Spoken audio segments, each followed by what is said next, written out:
Hello, my name is Liz Brott, and some of my friends asked me to do a video tutorial on how to draw animal eyes. And just to show you a few examples of some of the types of eyes I draw, I have some cat eyes, and here are some reptile eyes. The blue one is a gecko, the yellow is a snake eye, the green one is a frog eye, and then the red one is also a type of frog. And this last one is a dragon eye. I think it's sort of similar to a crocodile or an alligator eye. And for today, for my first tutorial, I will do something that is similar to the tree frog eye, and just have a very simple eye shape to use. And I'm going to be using Faber-Castell Polychromos pencils, and I will blend them with Gamsol on a blending stump. And I am going to, for a highlighter, use a Singo gel pen. The colors that I will be using are cadmium yellow lemon, light green, leaf green, deep cobalt green, and black. So one of the things that I do when I do my eyes is I tend to color them similar to gemstones, where I have a light source, which for today will be the upper left-hand corner. So the highlight on the eye will be on this side, and then the opposite side away from the light will be darker because it'll be in shade. So starting, there is always the lightest, brightest part of the eye right adjacent to the pupil. One of the things that fascinates me about animal eyes is the different shaped pupils, which vary not only on the species of the animal, but on the size of the animal. And there's a lot of studies out there about what people think the eye pupil shape is based on, but then there's a lot of people that disagree with everyone's studies. So I tend to use them as subjects for my art because they're fun to draw.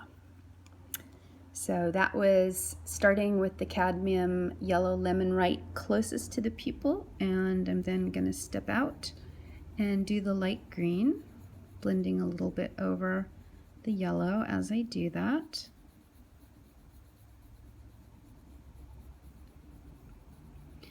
I am drawing on Bristol vellum paper today, and the diameter of this eye I think is around 1 inch, so not super big.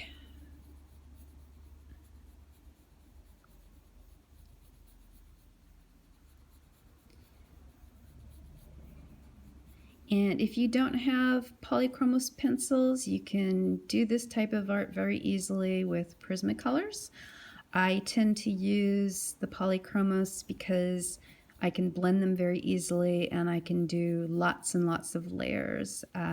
With Prismacolors, for me at least, I end up with a lot of wax buildup, and I think that particularly when I'm drawing eyes, it's hard to have something like that because it starts to take away the detail.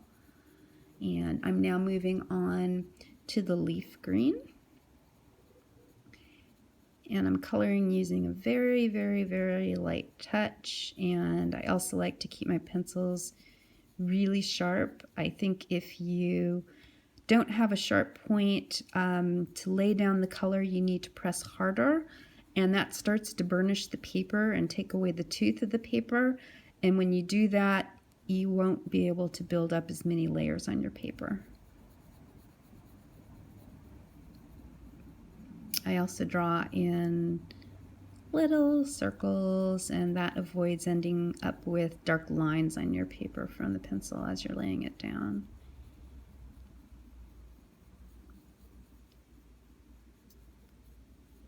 Okay, so that's the leaf green. And now I'm going to go to the deep cobalt green.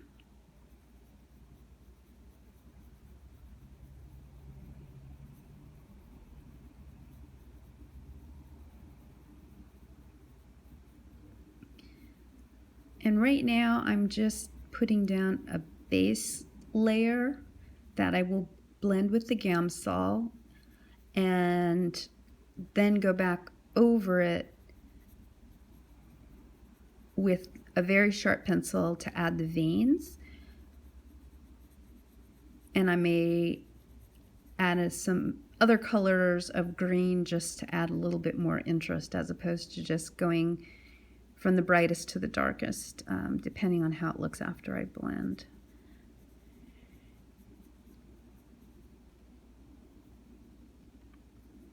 And this side of the eye is the side that we talked about being away from the light, which is on that side.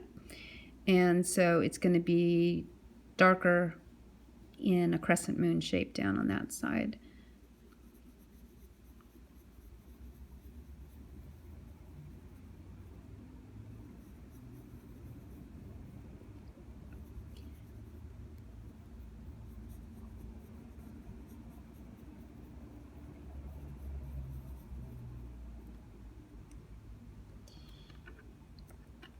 And I tend to draw my eyes similar to opaque gemstones, not transparent or translucent gemstones, which is a simpler way to draw them than to draw them as accurately as if you were doing photorealism. Eyes are really, really complex as far as how light reflects, refracts off of them. And so I tend to simplify my process by drawing them similar to opaque gemstone, like I'm drawing a piece of turquoise or malachite, something like that.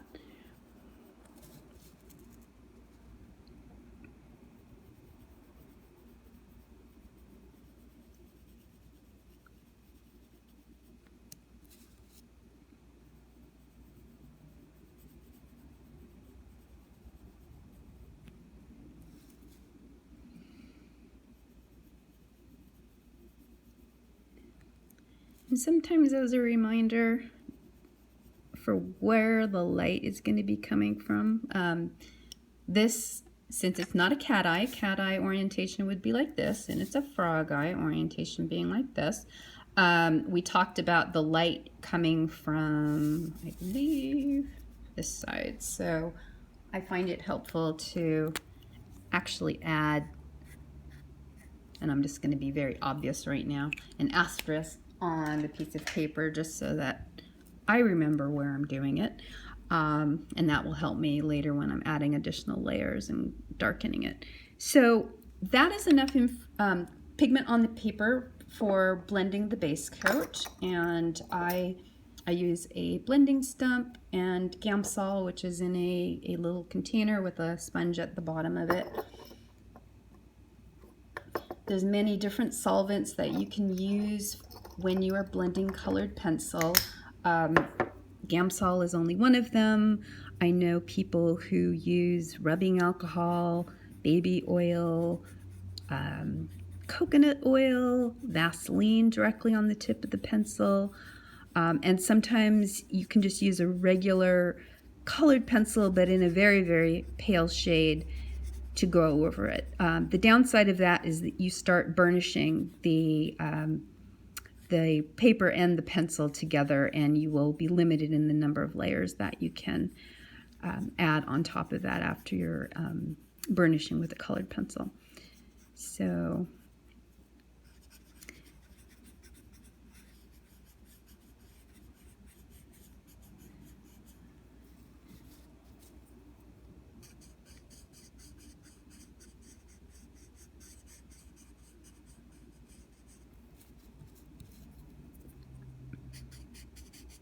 I'm going to add a little bit more dye.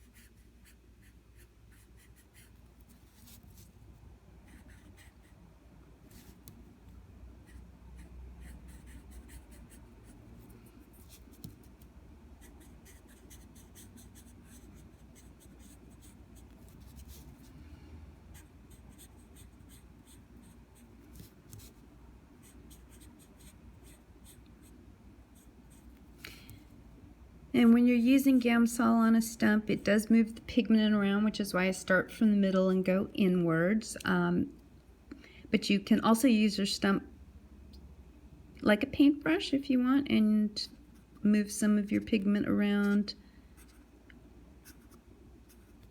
just to make it a little bit more interesting.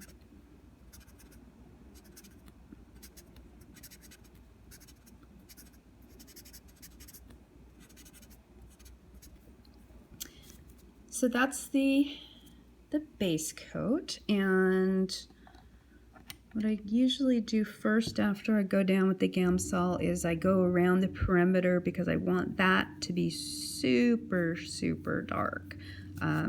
Since an eye is a sphere or an orb,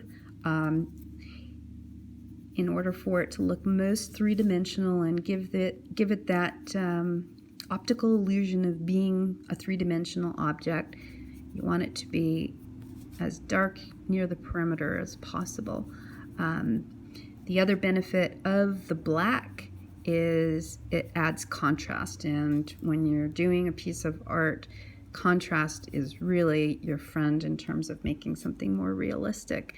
And so when I'm drawing eyes or gemstones, I think of two things for my contrast. One is that darkness near the perimeter, and then the last thing that you do is adding the highlight at the very end.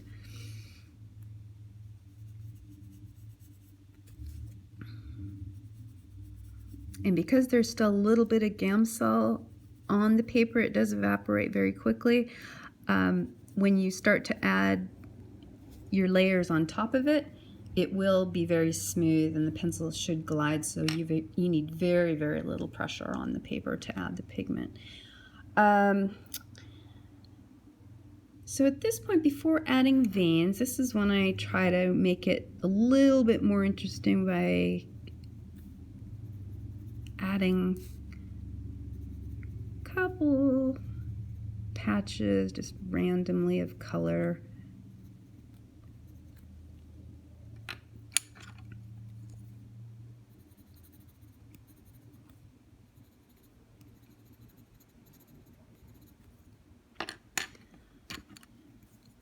And this is not something that you necessarily plan at all.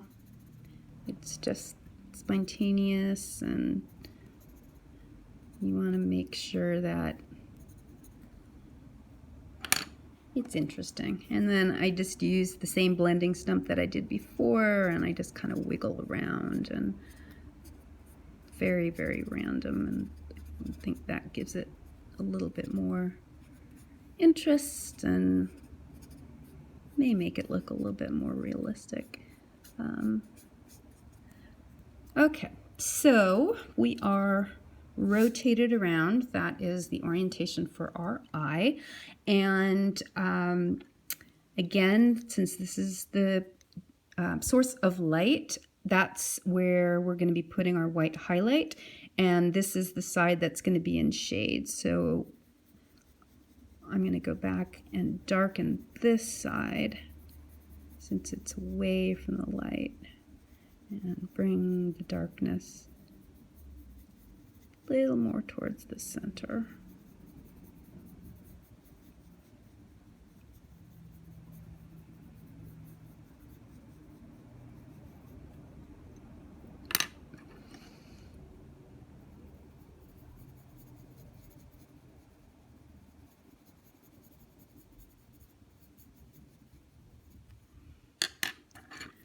Do a little bit of blending with that.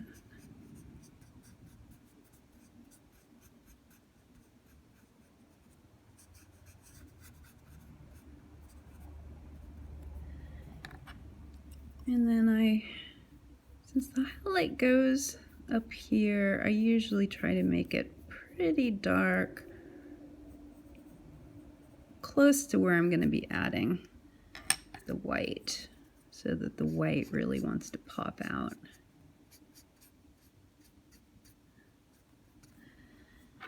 Okay, so that's the base coat, and now's the fun time for adding the veins. The veins are not something that you need to really base in reality at all. The important thing that I try to hold to is that there should be a really light color immediately adjacent to the pupil.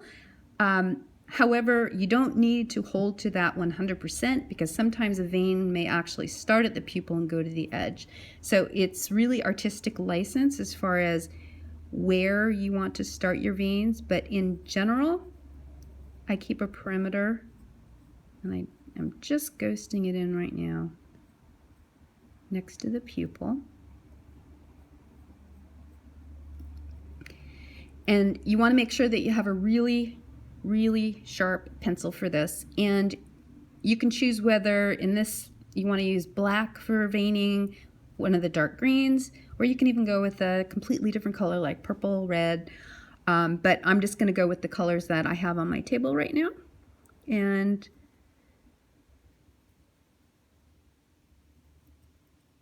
I tend to think of them, whether it's a vascular system or tree branches.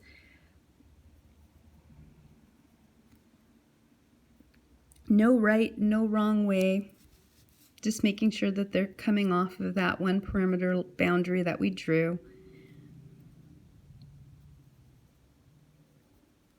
And I start by turning and going around, and then I will come back at the end and then see what else I think it needs to make it be more interesting.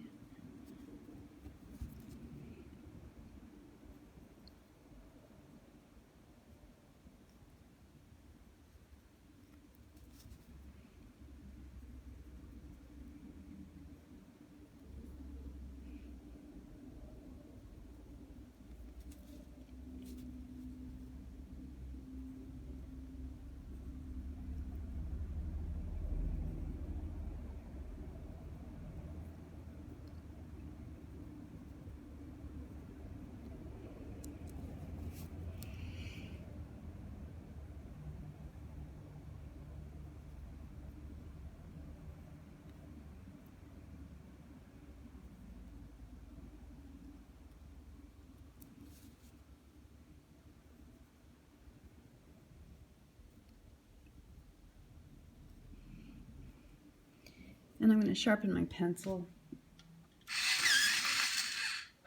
Starting to get a little flat spot on it. And you can decide if you want to do some little wiggly lines around that little border.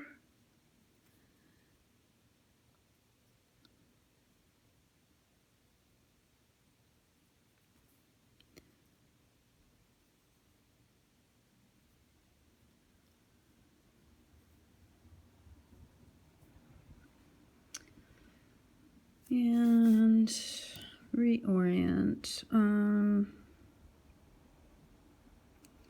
Sometimes what I do is I'll just make a couple of areas a little bit thicker.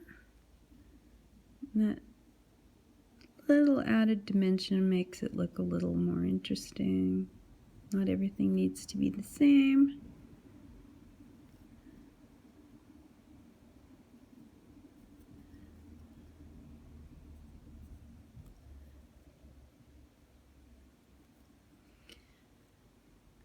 And then I also look at it, and sometimes I'll add a little bit of a darker color up here.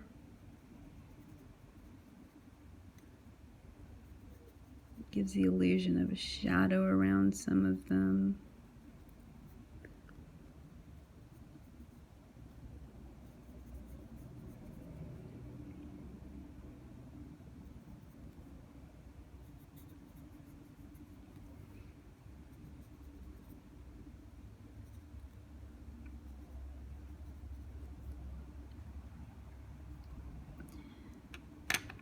And going back to our opposite side, just gonna darken this a little bit.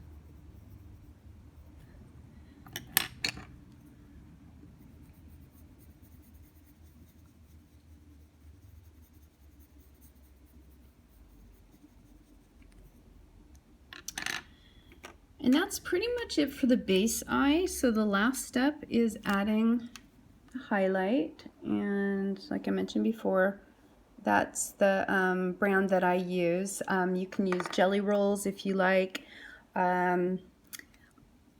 This is the brown that I tend to use. I have trouble sometimes with the jelly rolls going translucent on me. And these guys have been pretty consistent. And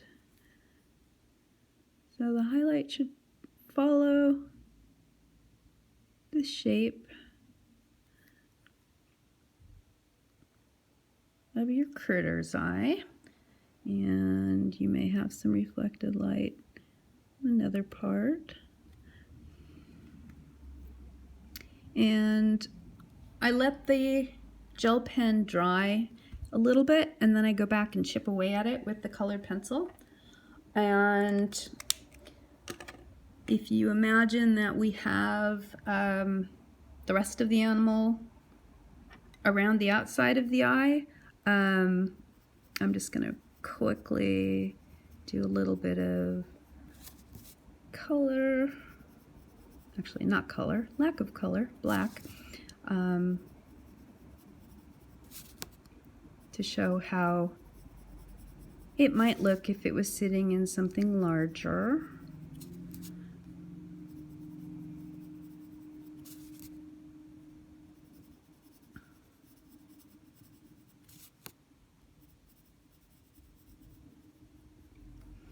And you want to go dark right, as close as you can.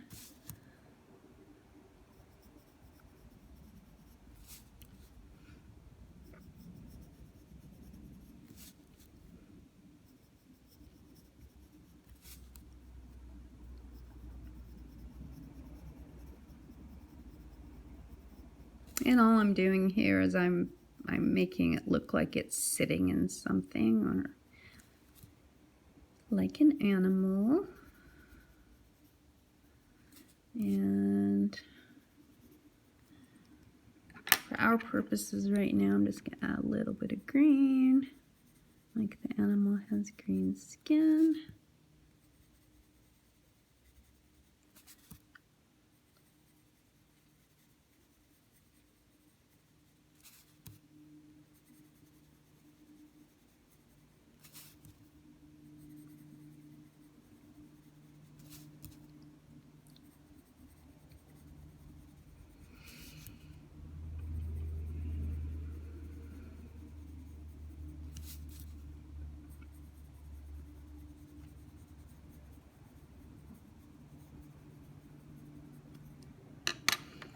And we'll finish with our real light yellowy green. And then blend it. And I'm just doing this quickly so you guys can see the effect of how it looks when you put something around it.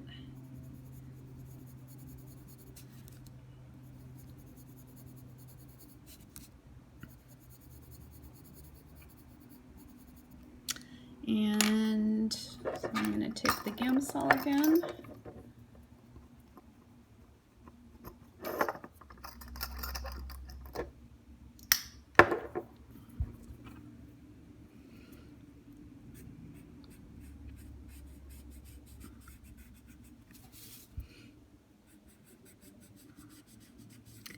And you can see how that black drops back and then hopefully makes the eye come forward.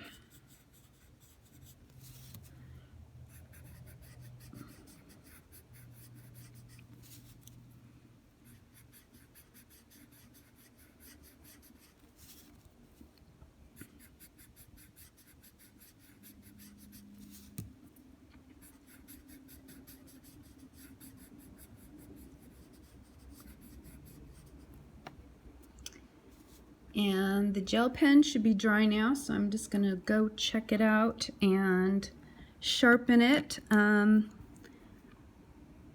Any ends I always check just to make sure that they're nice and crisp.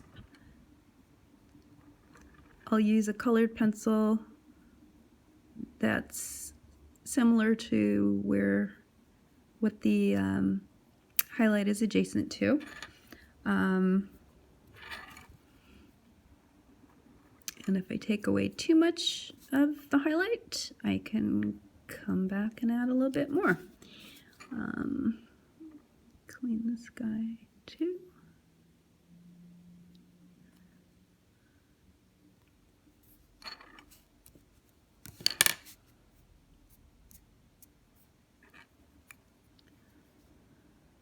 I think we will drop that back and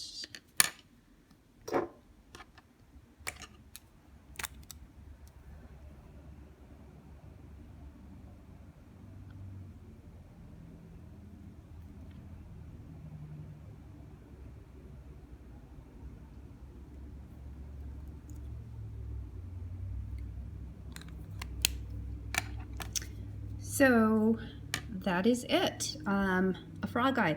So I would love to hear your feedback on how helpful you found this tutorial was, what you liked about it, and whether you would like more and how I could improve on them. Thank you very much for watching.